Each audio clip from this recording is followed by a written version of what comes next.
ভেঙে ফেলা হচ্ছে জয়নুল পার্কের অভ্যন্তরে থাকা মিনি চিড়িয়াখানার অবকাঠামো। দুপুরে সেনাবাহিনী, পুলিশ, র্যাব, ফায়ার সার্ভিস ও আনসারের সহায়তায় উচ্ছেদ অভিযান চালায় সিটি কর্পোরেশন। সঙ্গে ছিলেন সিটি কর্পোরেশন ও জেলা প্রশাসনের ৩ জন নির্বাহী ম্যাজিস্ট্রেট। অভিযানের শুরুতে চিড়িয়াখানায় থাকা বন্য পশু পাখি জব্দ করে বন বিভাগ। পরে চিড়িয়াখানার সীমানা প্রাচীর, টিকিট কাউন্টার সহ পশু পাখি রাখার ঘরগুলো গুড়িয়ে দেয়া হয় একে একে। শিশু পার্কের রাইডগুলো সরিয়ে নেয়ার জন্য ৩ দিনের সময় দেয়া হয়েছে।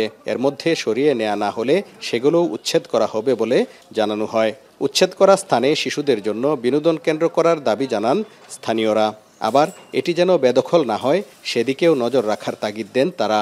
এইখানে একটা সুন্দর কিডস জোন হোক, পরিবেশ পরিচ্ছন্নভাবে বাচ্চারা যেন আসতে পারে, বিনোদন নিতে পারে। প্রচুর উচ্ছেদ হয় এবং এটা আবার হাত বদল হয়ে অন্য কাউকে আবার লিজ দেওয়া হয়, সেটা যেন না হয়। এখান থেকে জব্দ করা প্রাণীগুলো গাজীপুর সাফারি পার্কে নিয়ে যাওয়ার কথা জানান বন বিভাগের কর্মকর্তারা। চিড়িয়াখানাটা হচ্ছে অবৈধ, এটার কোনো পারমিশন নাই। এই কারণে জেলা প্রশাসন এটা উচ্ছেদ করার জন্য আমাদের কাছে চিঠি পাঠাইছে। আমরা এখানে এই বন্য প্রাণীগুলো সরিয়ে নিয়ে গাজীপুর সাফারি পার্কে নিয়ে যাব, সেখানে আমরা এগুলো অবমুক্ত করব। এদিকে চিড়িয়াখানার ম্যানেজার জানান, ইজারার মেয়াদ বাড়ানোর আবেদন করা হলেও তা আমলে না নিয়ে 1 মাস আগে উচ্ছেদের নোটিশ দেয় সিটি কর্পোরেশন।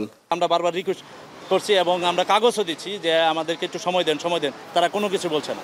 যদি বলতো তাহলে যেন আমাদেরকে দিবই না, শেষ, আপনাদের লিস্ট শেষ, ভেঙে দিব, এরকম করে যদি চিঠি দিত যে আপনারা এই মুহূর্তে সরিয়ে নিতে পারেন, কি 2 দিনের সময় দিলাম, তারপরে নিয়ে যাবো, এরকম কোনো কিছু বলে না।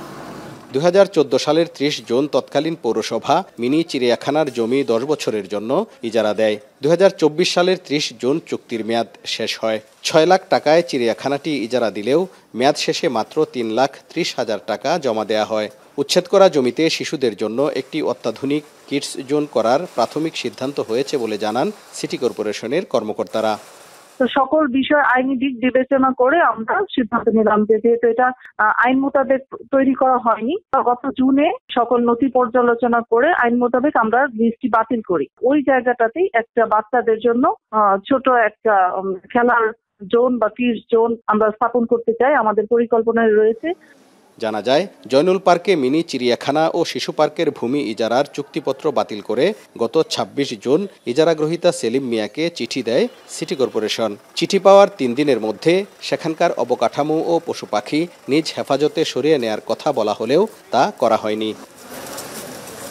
হারুনুর রশিদ, এখন, ময়মনসিংহ।